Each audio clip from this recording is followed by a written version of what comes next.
Hello aspirants. So எல்லாரும் எதிர்பார்த்துக்கிட்டு இருந்த ஆர்ஆர்பி என்டிபிசியோட கிராஜுவேட் எக்ஸாம் ஆரம்பிக்க போகுது. உங்களுக்கு வந்து பார்த்தீங்க அப்படின்னா இன்னும் கொஞ்சம் நாட்கள் தான் இருக்குது. மண்டேலேருந்து ஸ்டார்ட் ஆக போகிற எக்ஸாம். நிறைய பேருக்கு ஃபஸ்ட் நாளே ஃபஸ்ட் ஷிஃப்ட்டே, செகண்ட் ஷிஃப்ட், தேர்ட் ஷிஃப்ட்டே வந்திருக்கலாம். ஸோ எல்லாருக்கும் சேர்த்து ஒரு காமனான வீடியோ தான் வந்து பார்த்தீங்க அப்படின்னா அந்த லாஸ்ட் மினிட் டிப்ஸ் வீடியோ. எப்பயுமே ஏதாவது ஒரு எக்ஸாம் வரும் பட்சத்தில் ஒரு 2 நாள் 3 நாள் முன்னாடியே போட்டோம் அப்படின்னா அந்த லாஸ்ட்டு அந்த கோல்டன் ஹவர்ஸ்ன்னு சொல்லுவாங்க பார்த்தீங்களா, அந்த ஹவர்ஸில் ஸ்டூடெண்ட்ஸ் கொஞ்சம் நல்ல விஷயங்களை கேட்டு தெரிஞ்சுக்கிட்டு அதுக்கப்புறம் எக்ஸாமுக்கு போகட்டும் அப்படின்ற நோக்கத்தில் தான் இந்த வீடியோவை நான் போடுறேன். ஸோ ரொம்ப சிம்பிள். இருக்கக்கூடிய அடுத்த 72 மணி நேரங்களில் 3 நாளில் வந்து பார்த்தீங்க அப்படின்னா ஃபஸ்ட்டு விஷயம், அட்மிட் கார்டு டவுன்லோட் பண்ணி வச்சுக்கோங்க. சரிங்களா? லாஸ்ட்டில் டவுன்லோட் பண்ணிக்கலாம்னு இருக்காதீங்க. ஏன்னா நிறைய அந்த சர்வர் பிரச்சனைலாம் நிறைய வந்துட்டு இருக்கு. அதனால் அட்மிட் கார்டை டவுன்லோட் பண்ணி ஃபஸ்ட்டு வச்சுக்கோங்க. சரியா? அட்மிட் கார்டு வந்துருச்சு அப்படின்னா. இல்லை உங்களுக்கு இன்னும் அட்மிட் கார்டு வரல அப்படின்னா கவலைப்படாதீங்க. உங்களுக்கு அடுத்தடுத்த நாட்களோடையது கொஞ்சம் கொஞ்சமாக தான் ஓப்பன் ஆகுது. சரியா? ஒரு வாரத்துக்கு முன்னாடி தான் சிட்டி இன்டிமேஷனே ஓப்பன் பண்ணுறாங்க. 2 நாளைக்கு முன்னாடி தான், ஐ மீன் மேக்ஸிமம் 4 நாள், பட் 2 நாளைக்கு முன்னாடி தான் அட்மிட் கார்டே கூட லோட் ஆக செய்யுது. ஸோ அதனால் முன்னாடி நாளுக்குள்ளே இருக்கிற எல்லா பிரச்சனையும் சார்ட் அவுட் பண்ணிடுவாங்க. இப்போ கூட ரீசெண்டாக டெக்னீஷியன் கிரேடு 1 ஒரு எக்ஸாம். அந்த எக்ஸாமுக்கே வந்து பார்த்தீங்கன்னா உங்களுக்கு சிட்டி இன்டிமேஷன் வந்து 4 நாளைக்கு முன்னாடி தான் ஓப்பனே ஆகிருக்குது. அதே மாதிரி அட்மிட் கார்டுமே 2 நாளைக்கு முன்னாடி தான் ஓப்பன் ஆகிருக்குது. நாளைக்கு எக்ஸாம். இந்த மாதிரி இருக்கக்கூடிய சூழ்நிலைகளில் கொஞ்சம் உங்களுடையதை அப்பப்போ தரவாக போய் செக் பண்ணிக்கோங்க. அஃபிஷியல் வெப்சைட்குள்ளே போயிட்டு உங்களுக்கான லிங்க் இருக்கும். அந்த லிங்க்கை கிளிக் பண்ணி ஆர்ஆர்பி சென்னைக்குள்ளே நீங்கள் போகலாம். அந்த லிங்க்கை கிளிக் பண்ணி அட்மிட் கார்டு வந்திருக்கிறவங்க டவுன்லோட் பண்ணி வச்சுக்கோங்க. வராதவங்க என்ன பண்ணுங்க அப்படின்னா டெய்லியும் சிட்டி இன்டிமேஷனை போயிட்டு ஒரு தடவை ஈவினிங் டெய்லி ஒரு 7 மணிக்கு பார்த்தீங்க அப்படின்னா அடுத்தடுத்த நாட்களோடது ஓப்பன் ஆகிடுது. நீங்கள் செக் பண்ணிக்கலாம். இந்த ஃபஸ்ட் டைம் எழுத போகிறவங்களுக்கு ரொம்ப முக்கியமான விஷயம், ஆதார் வெரிஃபிகேஷன் நீங்கள் பண்ணியிருக்கணும். ஃபஸ்ட்டு பாயிண்ட், ஆதார் வெரிஃபிகேஷன் பண்ணியிருப்பீங்கன்னு நம்புகிறேன். அண்டு ஆதாரில் நீங்கள் வந்து லாக் அன்லாக் அப்படின்னு ஒரு ஆப்ஷன் இருக்குது. உங்கள் ஆதாரை யாராவது ஆக்சஸ் பண்ண ட்ரை பண்ணுறாங்கன்னா உங்கள் ஆதாருக்கு ஓடிபி போகும். ஐ மீன் அந்த ஆதாரில் ரெஜிஸ்டர் பண்ணியிருக்கிற நம்பருக்கு ஓடிபி போகும். அதுக்கப்புறம் அந்த ஓடிபி என்டர் பண்ணதுக்கப்புறம் தான் நீங்கள் வந்து உள்ளே போகிற மாதிரி இருக்கும். சரியா? ஸோ இந்த லாக் பண்ணி வச்சுருந்தீங்க, நார்மலாக யாருக்கும் லாக் ஆகிருக்காது, இல்லை சில பேர் தெரியாமல் லாக் பண்ணி வச்சுருந்தீங்க அப்படின்னா அன்லாக் ஆதார்னு சொல்லிட்டு அந்த ஆதார் வெப்சைட்குள்ளே போனீங்க அப்படின்னா இருக்கும். அன்லாக் ஆதாருக்கு நான் தனியாகவே ஒரு வீடியோ போட்டிருப்பேன். நீங்கள் இல்லைனா யூடியூப்பில் ஜஸ்ட்டு ட்ரை பண்ணி பார்த்தீங்கனாலே போதும், அன்லாக் ஆதார் அப்படின்னு. அதை கொடுத்து வச்சுக்கோங்க. சரியா? ஸோ பயோமெட்ரிக் வெரிஃபிகேஷனில் கை வெரிஃபை ஆகலைன்னா பயப்படாதீங்க. ஐரிஸ் ஸ்கேனர் முதற்கொண்டு வச்சுருப்பாங்க. ஐரிஸ் ஸ்கேனரில் வெரிஃபை பண்ணி உங்களை உள்ளே அனுப்பிடுவாங்க. ஸோ அதனால் எந்த ஒரு பிரச்சனையும் கிடையாது. பட் இருந்தாலும் அந்த ஒரு குரூஷியல் டைமில் கை வரலன்னா என்னாச்சு அப்படின்னு யோசிச்சுட்டே இருப்போம்ல, அதுக்காக நான் இந்த பாயிண்ட்ஸ் எல்லாம் சொல்கிறேன். சரியா? ஓகே, இப்போ சப்ஜெக்ட் வைஸ் எக்ஸாம் உடைய பெர்ஸ்பெக்டிவை பற்றி பேசுவோம். உங்களுக்கு வந்து 90 நிமிடங்கள் கொடுத்துருக்காங்க. கரெக்டாக 1.5 மணி நேரம் டைமிங்கு, 100 கொஷின் தான். எஸ்எஸ்சி எக்ஸாம்ஸை விட, பேங்கிங் எக்ஸாமை விட ரயில்வே எக்ஸாமில் ஒரு பெரிய அட்வான்டேஜ் என்னன்னு பார்த்தீங்கன்னா டைமிங் தான். ரொம்ப அதிகமான டைமிங் இருக்குது டயர் 1லலாம். அதனாலே வந்து கட் ஆஃப் அதிகமாக ஆகிட்டே போகுது. எல்லாராலையுமே அந்த சம்ஸ் அந்த டைமுக்குள்ளே சால்வ் பண்ண முடிஞ்சிருது. அதனால என்ன ஆகுது, உங்களுக்கு கட் ஆஃபை ஏற்றிக்கிட்டே போகிறாங்க. கரெக்டாக? ஸோ ஆப்வியஸ்லி முதல் சப்ஜெக்டாக நீங்கள் அட்டன் பண்ண வேண்டியது, இந்த தடவை செக்ஷன் வைஸ் இருந்தாலும் சரி, இல்லை மிக்ஸ்டாக இருந்தாலும் சரி. செக்ஷன் வைஸ் அப்படின்னா எஸ்எஸ்சியில் இருக்கிற மாதிரி ஒவ்வொரு செக்ஷனாக தனித்தனியாக கொடுத்துருப்பாங்க. எந்த செக்ஷன் வேணுமோ நீங்கள் மாற்றி அட்டன் பண்ணிக்கலாம். அது உங்கள் விருப்பம். சரியா? இல்லை அப்படின்னா மிக்ஸ்டாக, போன தடவை வந்து கிராஜுவேட் வந்து மிக்சடாக இருந்தது, அண்டர் கிராஜுவேட் வந்து செக்ஷன் வைஸ் இருந்தது. சரியா? ஆனால் இது வரைக்கும் நடந்த முக்காவாசி எக்ஸாம்ஸ் வந்து பார்த்தீங்க அப்படின்னா செக்ஷன் வைஸ் தான் நடந்திருக்கு. இப்போ ஃபார் எக்ஸாம்பிளுக்கு ரீசெண்டாக டெக்னீஷியன் கிரேட் 3 கூட நடத்தினாங்க. அதுலேயுமே வந்து பார்த்தீங்க அப்படின்னா மார்க் டெஸ்ட் கொடுக்குறப்ப மிக்சட் ஆப்ஷன், ஐ மீன் மிக்சட் கொஸ்டின்ஸாக கொடுத்துருந்தாங்க. பட் எக்ஸாம் போனதுக்கப்புறம் செக்ஷன் வைஸ் இருந்ததா சொன்னாங்க. அப்போ அந்த வகையில் என்டிபிசி செக்ஷனாக இருந்தாலும் சரி, செக்ஷன் இல்லாட்டியும் சரி, கண்டிப்பாக நீங்கள் ஃபஸ்ட் அட்டன் பண்ண வேண்டிய கேள்விகள் எதுன்னு பார்த்தீங்க அப்படின்னா ஜிஎஸ் கேள்விகள் தான். சரியா? 90 நிமிஷம் இருக்குது. செக்ஷனாக இருந்துச்சுன்னா அந்த 40 கேள்வியும் எதெல்லாம் தெரியுதோ அதெல்லாம் டக்குன்னு ஆன்சர் பண்ணிட்டு வந்துருங்க. அப்படியே இல்லைனாலும் ஒரு டப்புன்னு ஒரு ஃபாஸ்ட் 100 கொஸ்டின்ஸை எதெல்லாம் ஜிஎஸ் இருக்கோ அதெல்லாம் மட்டும் தெரிஞ்சதெல்லாம் ஆன்சர் பண்ணிட்டே வந்துருங்க. அப்படி ஆன்சர் பண்ணுறப்ப என்ன ஆகும், ஷோர் ஷார்ட்டாக எவ்வளோ எழுதிருக்கீங்கன்ற ஒரு ஐடியா ஃபஸ்ட்டு கிடைக்கும். சரியா? அந்த 40 மார்க் ஜிஎஸ்ல வந்து பார்த்தீங்க அப்படின்னா மெயினான கான்சென்ட்ரேஷன் நீங்கள் கொடுக்க வேண்டியது அதிகமாக கேள்விகள் வரக்கூடிய சப்ஜெக்ட்டுக்கு. ஸோ லாஸ்ட் மினிட் ப்ரிப்பரேஷனில் வந்து பார்த்தீங்க அப்படின்னா யாரை இன்க்ளூட் பண்ணுறீங்க, ஃபஸ்ட்டு பாலிட்டியில் இருக்கக்கூடிய ஃப்ரண்ட் அண்ட் பார்ட்டு, பிரியாம்பிள் பற்றின கேள்வி, ஃபண்டமெண்டல் ரைட்ஸை பற்றின கேள்வி, இம்பார்ட்டண்ட்டான அமெண்ட்மெண்ட்ஸ் பற்றின கேள்வி, பிரசிடென்ட்டோட பவர் சம்பந்தமான கேள்வி, இதெல்லாம் தான் வந்து என்டிபிசியோட ஃபேவரட்டான ஏரியா. அதனால் இதெல்லாம் நல்லா தரவாக படிச்சுக்கிட்டீங்க அப்படின்னாலே உங்களால் பாலிட்டி கொஷின்ஸை நல்லா எழுத முடியும். பாலிட்டியில் இந்த ரிட்டர்ன் ஆஃப் இன்வெஸ்ட்மெண்ட் அதிகம். அதாவது எவ்வளோக்கு எவ்வளோ நல்லா பாலிட்டி படிக்கிறீங்களோ அவ்வளோக்கு எவ்வளோ அதிகமான கொஸ்டின்ஸ் எழுத முடியும். சரியா? ஹிஸ்ட்ரியை விட பாலிட்டியில் படிச்சீங்கன்னா கொஸ்டின்ஸ் எழுதுறதுன்றது ஈஸியான விஷயமா இருக்கும். ஏன்னா ரொம்ப வெளியில இருந்தெல்லாம் பாலிட்டியில் கேள்வி கேட்கவே முடியாது. அதனால ஒரு தடவை ஃபுல் ரிவிஷன் உட்காந்து ஒரு 1/2 அன் ஹவரோ 1 ஹவரோ இருக்கக்கூடிய முக்கியமானதெல்லாம் ரிவிஷன் பண்ணிட்டீங்க அப்படின்னா உங்களுக்கு ரொம்பவே யூஸ்ஃபுல்லாக இருக்கும். அடுத்து ஹிஸ்ட்ரியை பொறுக்கும் பட்சத்தில் உங்களுக்கு வந்து பார்த்தீங்கன்னா இந்தியன் ஃப்ரீடம் ஸ்ட்ரகிள், அதாவது மாடர்ன் இந்தியாவிலேருந்து கேள்விகள் கொஞ்சம் அதிகமாக வரும். சரிங்களா? 1857 1947 வரைக்கும் பார்த்தீங்க அப்படின்னா இருக்கக்கூடிய மாடர்ன் இந்தியாவிலேருந்து உங்களுக்கு கேள்விகள் அதிகமாக வரும். ஏன்ஷியன் மிடிவலை கான்சென்ட்ரேட் பண்ணணும் நீங்கள் நினச்சிங்க அப்படின்னா மெயினாக மிடிவலில் முகல் மற்றும் விஜயநகர் எம்பையரையும், ஏன்ஷியனில் வந்து பார்த்தீங்கன்னா புத்திசம் ஜெயினிசம் டாப்பிக்கையும் பார்த்தீங்க அப்படின்னா கொஞ்சம் நல்லா பார்த்துட்டு போங்க. இது வந்து ரீசெண்ட் டைமில் அதிகமாக ரிப்பீட் ஆகிருக்கக்கூடிய ஒரு டாப்பிக்காக இருக்குது. சரியா? ஸோ 2வது ஹைலைட் வந்து யாருக்கு கொடுக்குறீங்க? பாலிட்டிக்கு அப்புறம் ஹிஸ்ட்ரிக்கு கொடுக்குறீங்க. 3வது ஹைலைட் யாருன்னா நம்ம புது வரவு, அதாவது என்டிபிசியில் இது எப்பயுமே பழைய வரவு தான். பட் எஸ்எஸ்சி படிக்கிறவங்களா இருக்கட்டும், ரயில்வே படிக்கிறவங்களா இருக்கட்டும், இதை கான்சென்ட்ரேட் பண்ணி தனியாக படிச்சிருக்க மாட்டீங்க. ஆனால் 5 கேள்வி அல்லது 3லேருந்து 5 கேள்வி கண்டிப்பாக கம்ப்யூட்டர் சயின்ஸ் கேள்வியாக தான் இருக்க போகுது. அதில் நீங்கள் ஒரு கேள்வி எழுதியே ஆகணும்னு நினச்சிங்கன்னா ஃபர்ஸ்ட் டாபிக் ஷார்ட்கட். அதுவும் ஷார்ட்கட் அப்படின்றப்ப எதோட shortcut? MS word, MS XL, power point. இந்த 3தோட ஷார்ட்கட்டையும் நல்லா பார்த்துட்டு போங்க. இதோட சேர்த்து விண்டோஸோட ஷார்ட்கட்டு, விண்டோஸோடைய ஷார்ட்கட்டு, ஃபங்க்ஷன் கீயோட ஷார்ட்கட், இதெல்லாம் கொஞ்சம் பார்த்துட்டு போனீங்க அப்படின்னா உங்களுக்கு யூஸ்ஃபுல்லாக இருக்கும். எக்ஸாமுக்கு கண்டிப்பாக ஒரு கொஸ்டின் எழுதிடலாம். இது இல்லாமல் வேற என்ன சார் பார்க்கணும்? File extension. இப்போ வந்து DOCXனா வேர்டு கரெக்டா, PPTXனா பவர் பாயிண்ட். சரியா? இந்த மாதிரி TXT அப்படின்னா உங்களுக்கு நோட் பேடோட ஃபைலு. இந்த மாதிரியான விஷயங்களை பார்த்துட்டு போங்க. ஓகேவா? ரொம்பவே யூஸ்ஃபுல்லாக இருக்கும். அண்ட் மெமரி யூனிட்ஸ், கேபிலேருந்து டிபிக்கு கன்வெர்ட் ஆகிறதுக்கு என்ன பண்ணணும் அப்படின்றத மெமரி யூனிட்ஸை படிச்சுட்டு போங்க.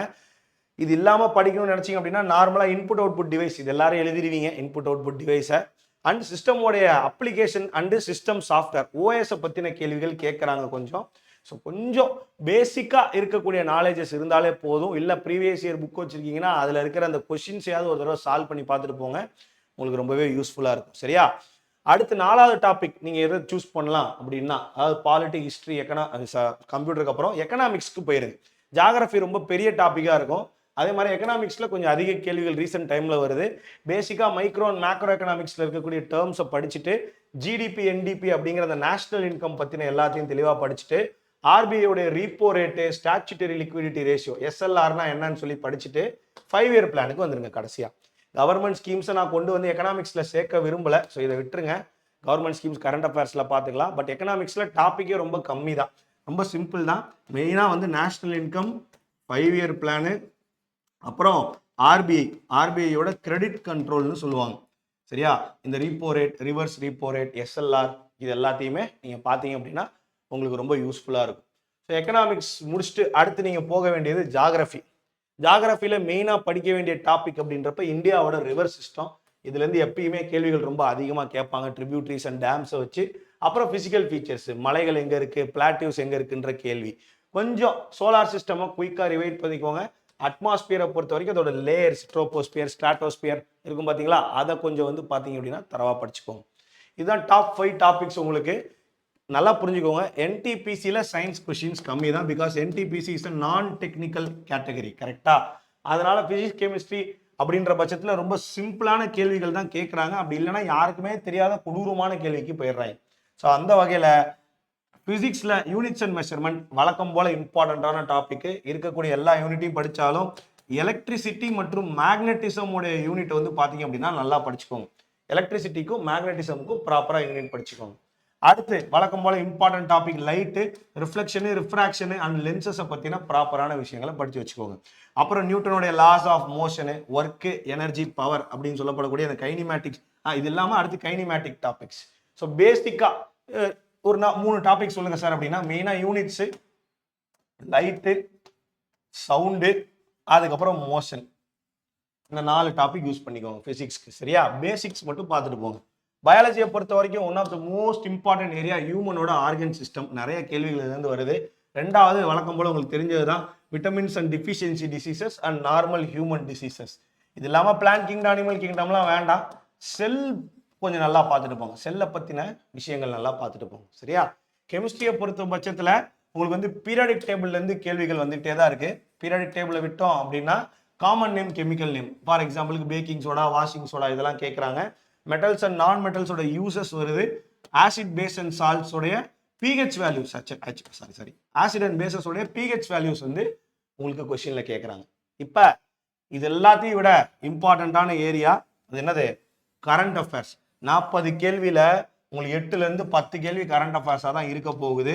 அதனால கரண்ட் அஃபேர்ஸை லாஸ்ட் மினிட்ல ப்ரிப்பேர் பண்ணும் அப்படின்னு நினச்சிங்கன்னா நம்ம ஏற்கனவே நம்மளுடைய யூடியூப் சேனலில் பல வீடியோஸ் போட்டிருப்போம். அதை வச்சு கரெக்டாக உங்களுக்கு வந்து பார்த்தீங்க அப்படின்னா நான் உங்களுக்கு ஒரு தடவை காட்டுறேன். எஸ், ரொம்ப இம்பார்ட்டண்ட்டான டாபிக்ஸில் கண்டென்ட்டாகவும் வீடியோ போட்டிருப்போம், கொஸ்டினும் அதில் இருக்கும் ப்ராக்டிஸ் பண்ணுற மாதிரி.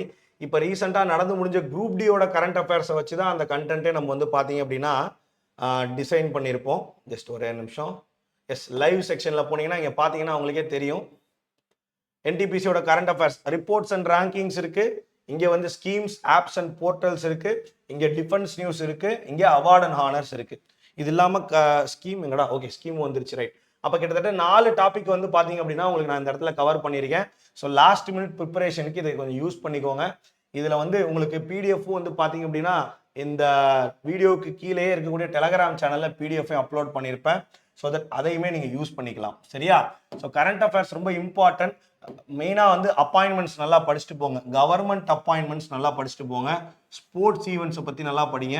இதுதான் இருக்கிறதுல இம்பார்ட்டன்ட். கண்டிப்பாக இதுல இருந்து நிறைய கேள்விகள் எக்ஸாமில் வரும், சரியா?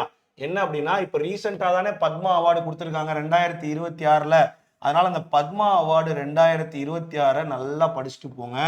உங்களால் வந்து பார்த்தீங்க அப்படின்னா நல்லா பர்ஃபார்ம் பண்ண முடியும், சரியா? கரண்ட் அஃபேர்ஸில் ஒரு கேள்வியாவது எழுதிட முடியும், ஞாபகம் வச்சுக்கோங்க. ஓகே, இப்போ இந்த 40ல் ஓகே, நான் இது பின்னாடி அட்டன் பண்ணுறதுக்கான டெக்னிக் என்னன்றதை சொல்கிறேன். பட் இப்போ கதைக்கு வருவோம். ரீசனிங் போயிடுவோம். ரீசனிங்கை பொறுத்த வரைக்கும் குயிக்காக சால்வ் பண்ணக்கூடியதெல்லாம் டக்கு டக்கு டக்கு டக்கு டக்கு டக்குன்னு சால்வ் பண்ணிடணும். பார்த்தாலே சில கேள்விகளுக்கு ஆன்சர் வருதா, அதெல்லாம் சால்வ் பண்ணிடணும். 5 பேரா 6 பேரா இருக்கக்கூடிய கேள்வியெல்லாம் மினிமம் உங்களுக்கு 30 செகண்டாவது ஆகும், கரெக்டா? அப்போ அதையெல்லாம் அடுத்தடுத்து பண்ணிக்கலாம். பட் குயிக்காக சால்வ் பண்ணக்கூடியதெல்லாம் டக்கு டக்கு டக்கு டக்குன்னு சால்வ் பண்ணிடுங்க. ஒரு பசில்லாம் 2 நிமிஷத்துக்கு மேலே எடுக்குதுன்னா தூக்கி போட்டு அடுத்த பசிலுக்கு போயிருங்க. ஏன்னா டைம் தான் ரொம்ப ரொம்ப ரொம்ப ரொம்ப ரொம்ப ரொம்ப முக்கியமான ஒரு விஷயம், கரெக்டா? உங்களுக்கு 100 கொஸ்டினையும் நீங்கள் முதல்ல கண்ணில் பார்த்துருக்கணும். ஏன்னா 100வது கொஸ்டின் வந்து உங்களுக்கு பார்த்தோன்னே ஆன்சர் வர மாதிரியான கொஸ்டினாக கூட இருக்கலாம். அதை நீங்கள் கண்ணிலே பார்க்கலன்ற பட்சத்தில் என்னடா ஆயிரும், அந்த ஒரு கொஸ்டினை ஈஸியாக நீங்கள் லூஸ் பண்ணுறீங்கன்னு சொல்லி அர்த்தம். இந்த தப்பை என்றைக்குமே பண்ணாதீங்க, ஓகேவா? ஸோ ரொம்ப சிம்பிள். ரீசனிங்கில் ஈஸிலி சால்வபிள் கொஸ்டின்ஸை ஃபஸ்ட்டு ட்ரை பண்ணுங்கள். அதுக்கப்புறம் டைம் டேக்கிங்காக இருந்துச்சுன்னா அந்த மார்க் ஃபார் ரிவ்யூ கொடுத்துட்டு கடைசியில் டைம் இருக்கும் பட்சத்தில் பண்ணிக்கலாம். அது எப்போ பண்ணணும் அப்படின்றதையும் நான் உங்களுக்கு சொல்கிறேன், சரியா? இப்போ மேக்ஸ் கதைக்கு வருவோம். மேக்ஸை பொறுத்த வரைக்கும் பார்த்தீங்க அப்படின்னா உங்களுக்கு மெயினாக வந்து அரித்மெட்டிக் நல்லா படிச்சுட்டு போங்க, சரிங்களா? அரித்மெட்டிக்னா அதோட சேர்த்து மென்சுரேஷன் பார்த்துக்கோங்க. புது டாபிக்ஸில் இப்போ கை வைக்காதீங்க. இது ரொம்ப முக்கியமான பாயிண்ட்டு. பின்னாடி என்னெல்லாம் பண்ணக்கூடாதுன்னு நான் சொல்கிறேன். ஃபார்முலா அதிகமாக நீங்கள் பார்க்க வேண்டியது சிம்பிள் இன்ட்ரெஸ்ட், காம்பவுண்ட் இன்ட்ரெஸ்ட், அதோட டெக்னிக்ஸ், ட்ரிக்ஸோடைய ஃபார்முலா, மென்சுரேஷனுடைய ஃபார்முலா, ட்ரிக்னாமெட்ரியோட ஃபார்முலா நல்லா படிச்சுக்கோங்க. வேணா அல்ஜிப்ரா சேர்த்துப்போம், சரியா? அல்ஜிப்ராவை சேர்த்துப்போம். ஆனால் அதிகமாக அரித்மெட்டிக்லேருந்து தான் கேள்வி வருது. அரித்மெட்டிக்ல எந்த டாபிக் அப்படின்னு கேட்டிங்க அப்படின்னா பர்சன்டேஜ், ரேஷியோ, ப்ராஃபிட் அண்ட் லாஸ்லேருந்து தான் உங்களுக்கு அதிகமான சம் என்டிபிசியில் வரப்போகுது. அதனால் இந்த டாப்பிக்கில் இருக்கக்கூடிய எல்லாத்தையும் முக்கியமாக பார்த்துட்டு போங்க, உங்களுக்கு ரொம்பவே யூஸ்ஃபுல்லாக இருக்கும், ரைட்? ஸோ இப்போ அட்டன் பண்ணுறதுக்கு ஒரு 3 ரவுண்டு ஃபார்முலா சொல்கிறேன். இதை யாராவது ஃப்ரெஷராக இருந்தீங்கன்னா ட்ரை பண்ணி பாருங்கள். இல்லை சார் நான்லாம் எனக்கு பிடிச்ச மாதிரி அட்டன் பண்ணிக்கிறேன் அப்படின்னாலும் உங்களுக்கு ஓகே தான். இது வந்து 100 கொஸ்டினும் மிக்சடாக இருந்துச்சு அப்படின்னா கண்டிப்பாக இந்த அப்ரோச்சில் போகிறது வந்து ரொம்ப ரொம்ப ரொம்ப ரொம்ப யூஸ்ஃபுல்லாக இருக்கும், சரியா? என்ன அப்ரோச்சு? மொதல் 30 நிமிஷத்துக்கு ரவுண்ட் 1ல் என்ன பண்ணுறீங்க அப்படின்னா ஜிஎஸ்லையும் ரீசனிங்லையும் ஆப்டிலையும் 30 செகண்ட் கூட ஆகாதுன்னு சில கேள்விகள் இருக்கும் பார்த்தீங்களா? அந்த கேள்விகள் வந்து எல்லாத்தையும் போட்டுருணும். 30 செகண்ட் கூட ஆகாத கேள்விகளை இந்த 30 நிமிஷத்தில் போட ட்ரை பண்ணுறீங்க. 100 கொஸ்டினையுமே இந்த 30 நிமிஷத்துக்குள்ளே நீங்கள் கண்ணில் பார்த்துருக்கணும். அதில் உங்களுக்கு டக்கு டக்கு டக்கு டக்கு டக்கு டக்குன்னு தெரியக்கூடியது எல்லாத்தையும் நீங்கள் என்ன பண்ணிடணும்? சால்வ் பண்ணிக்கிட்டே வந்துடணும். 30 செகண்டுக்கு மேலே ஆகுது ஆனால் நீங்கள் அதை செம்ம போடுவீங்க பின்னாடி அப்படின்னா அதை என்ன பண்ணிடுங்க? மார்க் ஃபார் ரிவ்யூ கொடுத்துருங்க, சரியா? அதை என்ன பண்ணிடுங்க? மார்க் ஃபார் ரிவ்யூன்னு சொல்லி கொடுத்துருங்க. ஸோ அப்போ அந்த வகையில் இதில் ஆப்டியில் கை வைக்கலனாலும் பரவாயில்ல. ரீசனிங் எனக்கு ஜிஎஸ் மட்டும்தான் சார் தெரியுது அப்படின்னாலும் ஓகே தான். பட் இந்த 30 நிமிஷத்தில் அதில் கண்ணில் தெரியக்கூடிய கொஸ்டினை டக்கு டக்குன்னு சால்வ் பண்ணுறீங்க. 30 செகண்டுக்கு மேலே போகும் பட்சத்தில் அதை மார்க் ஃபார் ரிவ்யூ கொடுக்குறீங்க. செகண்ட் ரவுண்டில் என்ன பண்ணலாம்? அடுத்து ஒரு 45 நிமிஷத்துக்கு என்ன பண்ணலாம்னா எதெல்லாம் இந்த மார்க் ஃபார் ரிவ்யூவில் கொடுத்துருக்கீங்களோ அந்த மார்க் ஃபார் ரிவ்யூவில் கொடுத்தது எல்லாத்தையும் உட்காந்து சால்வ் பண்ண பாருங்க. அது மேக்ஸாக இருக்கட்டும், ரீசனிங் கொஷின்ஸாக இருக்கட்டும், அது எல்லாத்தையும் சால்வ் பண்ண பாருங்க. இப்படி பண்ணும் பட்சத்தில் 45 நிமிஷம் முடிஞ்சு போயிடும். கரெக்டா? லாஸ்ட் 15 நிமிஷம் தான் உங்களுக்கு டிசைடிங் ஃபேக்டர். லாஸ்ட் 15 நிமிஷம் தான் டிசைடிங் ஃபேக்டர். எவ்வளோ கொஸ்டின் அட்டன் பண்ணியிருக்கீங்க அப்படின்றத முதல்ல பாருங்க. சரியா? நல்லா கவனிக்கணும்டா. கண்டிப்பாக இந்த தடவைலாம் கட் ஆஃப் ஒரு 75க்கு மேலே தான் வரும். கொஸ்டின் எவ்வளோ ஈஸியாக இருந்தாலும் கஷ்டமாக இருந்தாலும். ஏன்னா வேகன்சி நமக்கு போன தடவையை விட இந்த தடவை ரொம்ப கம்மி. கரெக்டா? அதனால 75 கட் ஆஃபாக வரப்போகுது அப்படின்னா நீ மினிமம் வந்து 80 கேள்வியாவது அட்டன் பண்ணியிருக்கணும். இல்லைன்னா நீ காம்படிஷன்ல இல்லை. நீ 80 அட்டன் பண்ணி 10 தப்பு விட்டாலே உனக்கு வந்து பார்த்தீங்கன்னா என்னது 70+ மார்க் தான் வரும். ஏதோ நார்மலைஸ் ஆகி 2-3 மார்க் வரும் பட்சத்தில் நம்ம பாஸ் ஆகிறதுக்கு சான்ஸ் இருக்கு. கரெக்டா? 10 தப்பு விட்டா சொல்றேன். 10 தப்புலாம் விடவே கூடாது முதல்ல. பட் 10 தப்பு விட்டீங்க அப்படின்னா அந்த கான்செப்டை சொல்றேன். சரியா? அப்ப என்னன்னா எத்தனை கொஸ்டின் அட்டன் பண்ணிருக்கேன்னு பாரு. 60 தான் அட்டன் பண்ணிருக்க அப்படின்னா கண்டிப்பா நீ ஒரு 75 அதை மாத்தியே ஆகணும். அதுக்கு உனக்கு உதவி பண்ண போறவன் ஒரே ஒருத்தன் தான், அவன் பேரு ஜிஎஸ். கரெக்டா? அப்ப அந்த 15 நிமிஷத்துல டக்கு டக்கு டக்கு டக்குன்னு ஜிஎஸ்ல வேற என்னெல்லாம் எக்ஸ்ட்ரா உன்னால போட முடியுமோ யோசிச்சு ஆன்சர் எழுத பாரு. அப்பனாதான் உனக்கு கொஸ்டின் இம்ப்ரூவ் ஆகும். நல்லா புரிஞ்சுக்கடா. 4 கேள்வி எழுதுற, அதுல 1 தான் தப்பு வருது, மீதி 1 தான் கரெக்டா வருது, மீதி 3 தப்பா வருதுன்னா கூட இந்த 4 கேள்விக்கு உன்னோட மார்க் 0 தான். சரியா? இப்ப இதே மாதிரி 6 கேள்வி எழுதுற. சரியா? 6 கேள்வி எழுதி உனக்கு வந்து பார்த்த அப்படின்னா 8 கேள்வி எழுதுற. 8 கேள்வி எழுதி 2 கரெக்டா வந்து 6 தப்பா வந்தாலுமே இந்த 8 கேள்விக்கு உன்னோட மார்க் 0 தான். எதுவுமே அஃபெக்ட் ஆக போறது கிடையாது. என்ன சொல்றேன்னு புரியுதா? அப்ப நல்லா கவனிச்சுக்கோ. இந்த இடத்துல தான் இந்த அட்வான்டேஜ் உனக்கு பயன்படும். இந்த 2க்கு பதிலா 3 கேள்வி நீ கரெக்டா வாங்கினாலே உனக்கு மார்க் பாசிட்டிவ்ல போக ஆரம்பிச்சிடும். என்ன சொல்றேன்னு புரியுதா? இல்ல பாதிக்கு பாதி நீ கரெக்டா வாங்கினாலே நெகட்டிவ் கழிச்சு நல்ல மார்க் பாசிட்டிவ்ல வர ஆரம்பிச்சிடும். ஸோ அதனால அட்டன் பண்றதுக்கு பயப்படாத. அட்டன் பண்றதுக்கு பயந்த அப்படின்னா நீ காம்படிஷன்ல இல்ல, வெளியே போயிட வேண்டியதுதான். 75க்கு 75 கரெக்டா வந்தாலும் நார்மலைசேஷன்ல 2-3 மார்க் குறைஞ்சதுன்னு வச்சுக்கோங்களேன், என்னடா பண்ணுவீங்க? அப்ப மார்க் போறதுக்கு உன் பேப்பர்ல இடம் வேணும்லடா. அதனாலயாவது நீ கண்டிப்பா டார்கெட் பண்றது மினிமம் 80+ டார்கெட் பண்ணணும். சேஃபா இருக்கணும்னு நினைச்சா, ரொம்ப சேஃபா இருக்கணும்னு நினைச்சினா 85+ ஆவது மினிமம் நீ டார்கெட் பண்ணியே ஆகணும். அதை ஞாபகம் வச்சுக்கோ. இந்த 3 ரவுண்ட் ஸ்ட்ராட்டஜி மிக்சடா இருந்தாலும் சரி, இல்ல செக்ஷன் வைஸா இருந்தாலும் சரி, யூஸ் பண்ணி பழகிக்கோ. ஒரு செக்ஷன்லேயே படுத்து தூங்கிடாத. நிறைய பேர் என்ன பண்ணுவான்னா செக்ஷன் வைஸா இருக்கிறப்ப ஒரு தப்பு பண்ணுவான். என்ன பண்ணுவான்? ஃபர்ஸ்ட் ஜிஎஸ் எல்லாத்தையும் போட்டு முடிக்கிறேன்னு சொல்லி ஒரு 15 நிமிஷம் ஜிஎஸ்க்கு எடுத்துப்பான். அடுத்து எனக்கு ரீசனிங் தான் பிடிக்கும், நான் ரீசனிங் போறேன்னு ரீசனிங்கே வந்து பாத்தீங்கன்னா ஒரு 45 நிமிஷம் எடுத்துப்பான். என்ன சொல்றேன்னு புரியுதா? ரீசனிங்கே ஒரு 45 நிமிஷம் எடுத்துப்பான். அப்ப இதுலயே வந்து பாத்தீங்கன்னா உனக்கு என்னடா ஆகி போயிடும்? 60 நிமிஷம்ன்றது முடிஞ்சு போயிடும். மீதி இருக்கிற 30 நிமிஷத்துல 30 ஆப்டி கொஸ்டினை போட ட்ரை பண்ணுவான். ஒழுங்காவே போட்டிருக்க மாட்டான். அதை ஈஸியான சம்ம கூட டைம் இல்லைன்ற ப்ரெஷர்ல டக்கு டக்கு டக்கு டக்குன்னு தப்பு கூட பார்த்துருவான். இப்ப செக்ஷன் வைஸா இருந்தாலுமே ஜிஎஸ் செக்ஷனை ஒரு 10 அல்லது 15 நிமிஷத்துல முடிச்சுட்டு நீ என்ன பண்ணணும்னா ரீசனிங்ல இருக்கிற ஈஸியான கொஸ்டினை ஃபர்ஸ்ட் போடணும். என்னால பார்த்தோன்னே ஆன்சர் வருது, நம்பர் சீரீஸ்ல பார்த்தோன்னே ஆன்சர் வருது, பசில்ல பார்த்தோன்னே ஆன்சர் வருதுன்னா அந்த கொஸ்டினை முதல்ல போட்டு அடுத்து டப்புன்னு இங்க வந்துடணும். அதாவது இவன் 2 பேத்துக்கும் சேர்த்து ஈஸியான கொஸ்டினுக்கு 45 நிமிஷம் எடுத்துக்கலாம் தாராளமா. இப்ப மீதி இருக்கிற அரை மணி நேரத்துல இது 2ல எது கஷ்டமான கொஸ்டினோ, அதுல எது உனக்கு டஃப் கம்ஃபர்டபுளான டாபிக்கோ அதை நீ சால்வ் பண்ணலாம். இதுதான் நான் கொடுக்கக்கூடிய அட்வைஸா இருக்கும். இதை என்னுடைய பர்சனல் எக்ஸ்பீரியன்ஸ்ல இருந்தே நான் பேசுறேன். என்ன சொல்றேன்னு புரியுதா? ஸோ மெயினா வந்து பாத்தி அப்படின்னா இந்த அப்ரோச்சை நீ கொஞ்சம் ட்ரை பண்ணி பாருங்க. ஓகேவா? இப்போ ரீசெண்டா நான் டெஸ்ட் போட்டுட்டு இருக்கேன் சார், நீங்க சொல்ற மெத்தடை இம்ப்ளிமெண்ட் பண்ணி பார்க்கணும்னு ஒரு ஐடியா இருக்கு அப்படின்னா எக்ஸாமுக்கு போறதுக்கு முன்னாடி நீங்க டெஸ்ட் போடுறீங்கல்ல, அந்த டெஸ்ட் போடுற பிளாட்ஃபார்ம்லேயே இந்த அப்ரோச்சை யூஸ் பண்ணி பாருங்க. உங்களுக்கு ரொம்ப யூஸ்ஃபுல்லா இருக்கும். சரியா? ஸோ மெயினா என்ன பண்ணணும்? நியூ டாபிக்ஸ் படிக்காத. எவனாவது என்டிபிசி, நானே வந்து பாத்தீங்கன்னா என்டிபிசியோட ஷிஃப்ட் அனாலிசிஸ்ன்னு போடுவேன். அந்த ஷிஃப்ட் அனாலிசிஸ்ல ஜிஎஸ் என்ன சொல்றேன்றதை நீங்க கத்துக்கலாம். ஓகே. ஆனா மேக்ஸ்லயும் ரீசனிங்லயும், மேக்ஸ் அண்ட் ரீசனிங்ல பாத்தீங்க அப்படின்னா don't touch the new topics. New topics R strictly prohibited. இதுக்கப்புறம் எனக்கு அல்ஜிப்ரா தெரியாது, போ விட்ட, அவ்வளோ இந்த எக்ஸாமுக்கு உனக்கு அல்ஜிப்ராவே கிடையாது அப்படின்னு நினைச்சிட்டு போ. என்ன சொல்றேன்னு புரியுதா?